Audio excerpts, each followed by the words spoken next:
Paginya polisi mendatangi Salpis, tapi Salpis sendiri tidak yakin jika yang masuk mobil Sam itu adalah Pijay, dan mobil berwarna kuning juga ada banyak di sana.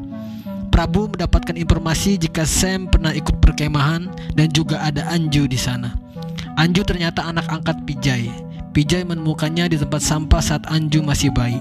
Prabu pun sangat yakin jika Pijay adalah orang baik dan mempertanyakan segala tuduhan Gaitonde. Tapi Gaitonde masih ngeyel bahwa tuduhannya benar. Polisi pun mendatangi Anju di sekolahnya. Anju yang awalnya panik, namun teringat perkataan ayahnya Pijay bahwa satu-satunya bukti yang paling kuat adalah ketakutan. Dan Pijay ingin Anju membuang segala rasa takutnya. Pijay bilang polisi pasti akan mengetesnya. Anju memang kenal dengan Sam. Tapi yang perlu Anju lakukan adalah Anju tak perlu mengatakan apa yang terjadi di rumah mereka. Saat ditanya polisi, Anju menerapkan semua apa yang dikatakan oleh ayahnya, Pijay. Anju ditanya apakah Sam menemuinya saat tanggal 2 Oktober. Anju bilang tidak. Tapi si kupluk Gaitonde ngetes Anju dengan menyatakan bahwa Anju telah berbohong. Mereka bilang bahwa Anju menemui Sam. Tapi Anju bersikukuh dengan jawabannya bahwa Anju tidak pernah menemui Sam.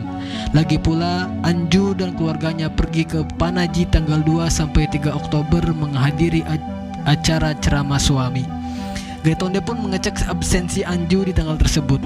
Tapi ternyata tanggal 2 libur hari Gandhi dan tanggal 3-nya hari Minggu. Jadi alibi yang Anju buat lumayan kuat. Anju pun diperbolehkan kembali memasuki kelas. Setelah itu, polisi mendatangi rumah Pijay. Pijay dan Nandini mendapatkan telepon dari kepala sekolah Anju dan memberitahu apa yang telah terjadi tadi. Saat ditanya, mereka bilang jika mereka tidak pernah melihat mobil itu dan mereka juga bilang bahwa mereka tidak mengenal Sam. Polisi pun menceritakan kasus yang sedang terjadi. Gaitonde pun bilang bahwa dia pernah melihat Pijay memasuki mobil Sam. Nandini keceplosan bilang bahwa mereka tidak ada di rumah tanggal 2 sampai 3 Oktober. Padahal polisi belum menyebutkan tanggalnya. Saat Gaitonde merasa menang, Pijay hanya tertawa. Pijay bilang bahwa Nandini hanya shock dan takut. Seperti yang dikatakan Pijay sebelumnya bahwa kepala sekolah telah menelpon mereka. Otomatis mereka sudah tahu apa yang terjadi di sekolah. Dan wajar jika Nandini takut terjadi sesuatu kepada Anju. Pijay pun bilang jika Gaitonde mengarang untuk menuduhnya karena mereka berdua yang tidak pernah akur satu sama lain. Prabu meminta Pijay menceritakan apa yang Pijay lakukan bersama keluarganya pada tanggal 2 sampai 3 Oktober. Dan Pijay menceritakannya dan menunjukkan nota-nota pembelian pada tanggal tersebut. Pijay bilang jika keluarga mereka kelas menengah dan punya kebiasaan menyimpan nota-nota pembelian. Kok ada nota tanggal 2 dan 3 Oktober? Kan Pijay dan keluarganya pergi ke Panaji tanggal 4 sampai 5 Oktober. Wallace, nanti juga ada penjelasannya. Di mobil, Gaitonde masih ngeyel kalau yang dia lihat itu adalah benar-benar Pijay. Dan mereka pun akhirnya menemui Mira. Gaitonde menceritakan apa yang terjadi, akan tetapi Mahesh bilang kan ada nota-nota perjalanan mereka. Polisi pun akan mengecek keaslian nota itu. Mira menginginkan Pijay dan keluarganya menemuinya besok. Karena Mira yakin jika Pijay berbohong, maka ia tidak akan sepintar itu untuk orang yang hanya sekolah sampai kelas 4 SD saja. Esoknya, Pijay dan keluarganya diinterogasi dalam ruangan yang berbeda dan menceritakan apa yang mereka lakukan di Panaji tanggal 2 dan 3 Oktober. Ternyata sebelum menemui Mira, Pijay terlebih dahulu membriefing keluarganya. Pijay bilang jika saat ditanya polisi jawabannya sama persis, maka polisi akan curiga, terutama jika itu masalah waktu. Jadi urusan waktu cukup Pijay dan istrinya Nandini yang menjawab dengan benar, sedangkan Anu dan Anju cukup mengira-ngira saja. Pijay pun bilang jika polisi akan berbohong untuk mengetahui kebenaran yang sesungguhnya, dan mereka harus tetap kukuh dengan jawaban mereka.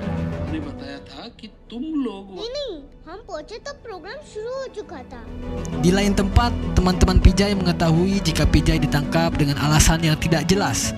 Mereka pun mendatangi kantor polisi dan mencoba mendobrak pagar. Mira bilang ada yang aneh dengan interogasi keluarga Pijay.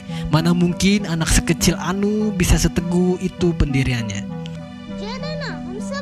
Satu hal yang pasti, mereka mengetahui sesuatu tentang Sam. Tapi sayang, polisi tidak bisa memakai alat mendeteksi kebohongan. Karena itu butuh izin dari pengadilan.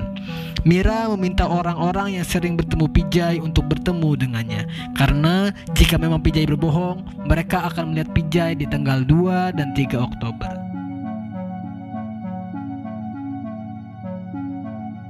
Rajesh menemui Pijay dan bertanya tentang apa yang terjadi. Namun Pijay tetap merahasiakannya.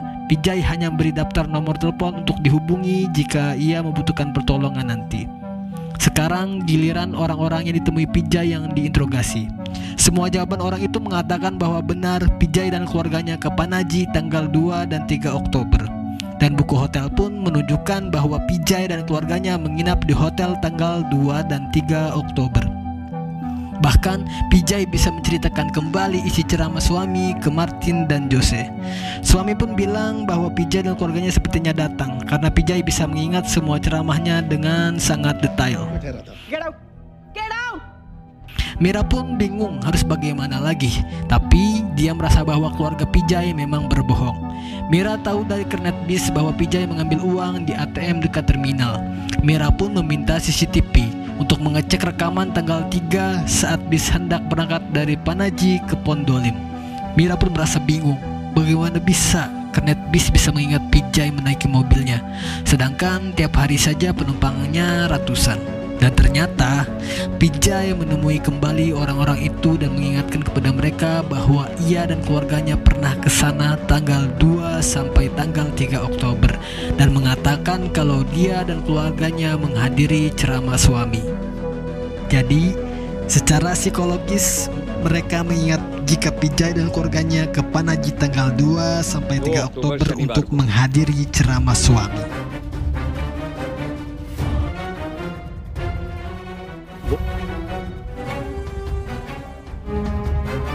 Isi ceramah suami pun ternyata ada yang merekamnya dan diberikan ke pengikut-pengikut yang lain. Dari situlah Mira tahu kenapa Pijay bisa menceritakan kembali isi ceramah suami. Namun bagaimanapun, itu semua belum bisa menjadi bukti kuat jika Pijay dan keluarganya bersalah. Dan satu-satunya bukti yang kuat adalah rekaman CCTV ATM di sana. Namun ternyata Pijay benar-benar ada di Panaji tanggal 3 Oktober.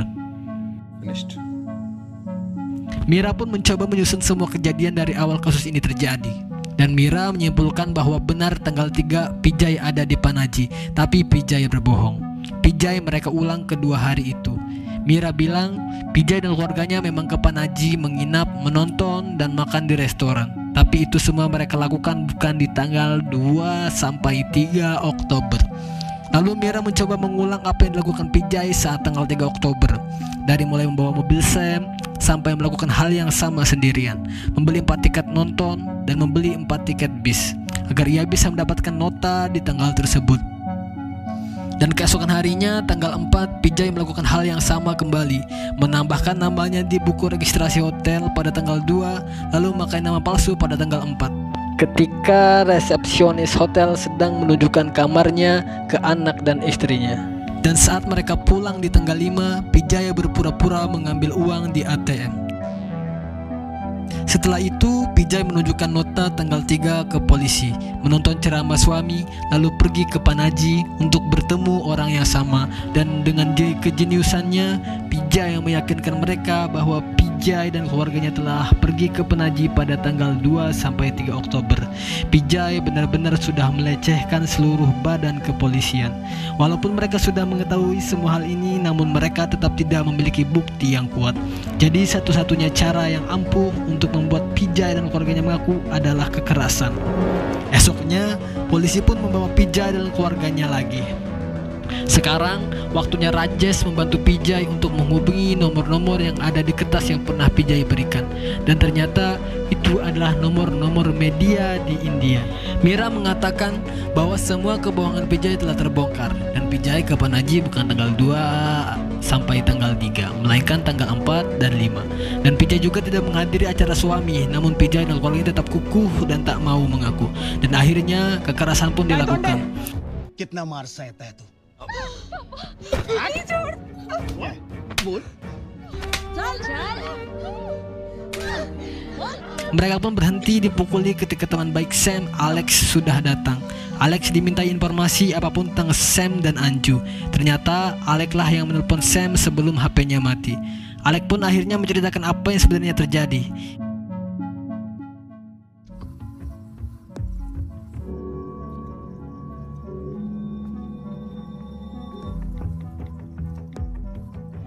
Mira pun sangat terkejut mendengarnya. Namun di satu sisi, Mira bertambah yakin bahwa keluarga Pijay lah pelakunya.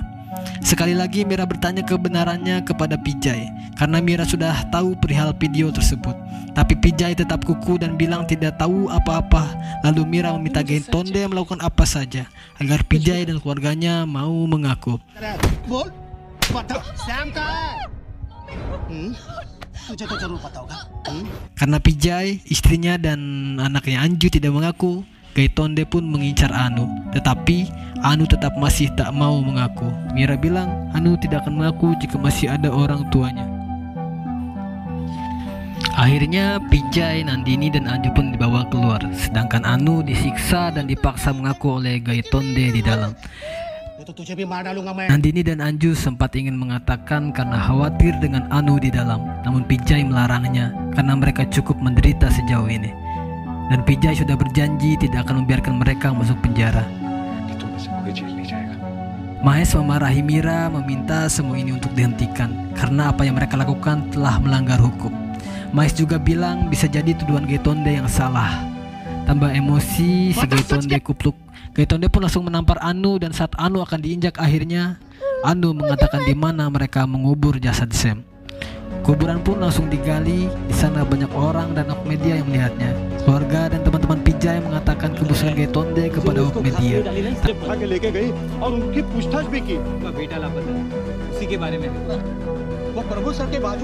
Tak berselang lama, para penggali menemukan sesuatu yang berbau busuk dalam galian tersebut.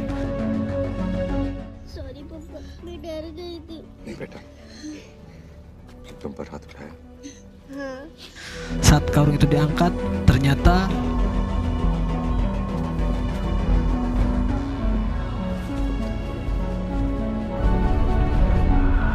bukan mayat Sam, melainkan mayat seekor anjing. Pijay pun bilang ke Rajesh jika Gaitonde telah memukuli anaknya. Keluarga dan teman Pijay yang geram langsung menerobos masuk dan memukuli Gaitonde. Sedangkan Mira dan suaminya dievakuasi oleh polisi lain dan dibawa pergi.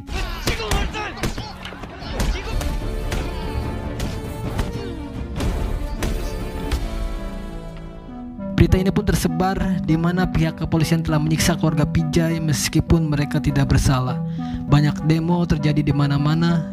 Gaitonde sudah diberhentikan, Prabu dan semua anggota polisi yang menangani kasus itu dipindah tugaskan. Mira pun diminta cuti supaya dengan waktu yang belum ditentukan. Dan polisi tidak diperbolehkan menginterogasi keluarga Pijay jika tidak mendapatkan izin dari pengadilan. Nandini bilang jika kehidupan Mira sudah hancur, padahal ini bukan salah mereka. Pijay suka dengan pendapat istrinya seperti itu. Namun Pijay bilang jika keadaannya dibalik dan Mira ada di posisi mereka, Mira pun akan melindungi keluarganya. Tak ada yang salah dan benar dalam kasus ini. Pijay meminta istrinya untuk melupakan kasus ini. Istrinya pun bertanya kapan Pijay memindahkan mayatnya Sam, dan ternyata Pijay memindahkan mayat Sam setelah pulang dari membuang mobil Sam. Artinya Pijay memindahkan mayat Sam pada tanggal 3 Oktober malam hari. Pijay merahasiakan di mana ia mengubur mayat Sam, walaupun itu kepada istrinya sendiri. Dari awal Pijay sangat yakin cepat atau lambat di antara istri dan kedua anaknya pasti ada yang mengaku di mana mayat Sam dikubur. Tiba-tiba polisi datang, tetangga Pijay pun langsung pasang badan. Namun polisi kesana bukan untuk menginterogasi, melainkan meminta Pijay untuk menemui Mira dan suaminya Mahesh. kepada Vijay, Mahesh bilang jika mereka berdua di sana bukan sebagai inspektur jenderal ataupun pembisnis, melainkan sebagai orang tua. Mereka berdua sangat mencintai Sam, putra sematawayangnya. Karena itulah mereka berdua sangat memanjakan Sam, putranya. Namun sekarang mereka sangat menyesalinya karena ulah anaknya Sam sampai berbuat seperti itu. Mereka pun benar-benar meminta maaf dan akan pergi ke London. Tapi sebelum mereka pergi, Mahesh memohon agar Vijay memberitahu apa yang terjadi dengan anaknya Sam. Namun Vijay tetap diam.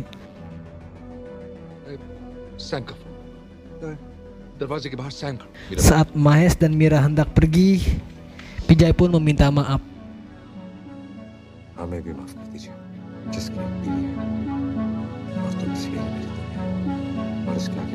Vijay bilang jika selama ini keluarga kecilnya sangat bahagia, sampai akhirnya tamu tak diundang masuk dan akan merusak kebahagiaan keluarga kecilnya. Kami sudah berusaha menghentikannya, tapi tamu itu tidak mau mendengarnya. Entah bagaimana suatu insiden terjadi, kami membuat tamu itu pergi ke tempat di mana tak ada jalan untuk kembali. Intinya Vijay bilang kalau ia telah membunuh putranya Mira dan Mahesh, namun dengan bahasa yang sangat bijak.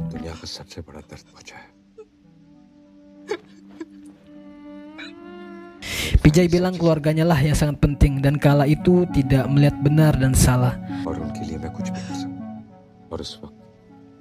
Sekali lagi Vijay meminta maaf dari lubuk hatinya yang paling dalam.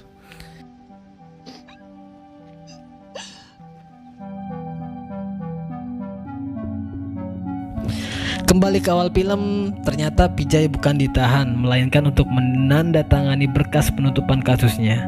Senior polisi pengganti Pak Prabu bilang, kamu pasti bangga karena sudah membodohi seluruh polisi, dan ia yakin bahwa mayatnya Sam pasti akan ditemukan. Vijay pun menjawab, ia sangat menghormati semua kepolisian dan tak mungkin ia mau membodohi semua polisi. Sebelum pergi, Vijay mengatakan bahwa ia percaya inspektur polisi tersebut dan kantor polisi barunya akan selalu melindunginya. Dan ternyata mayat Sam dikubur di kantor polisi yang baru 2 hari sebelum Rane memasang lantai di sana, dan film pun berakhir.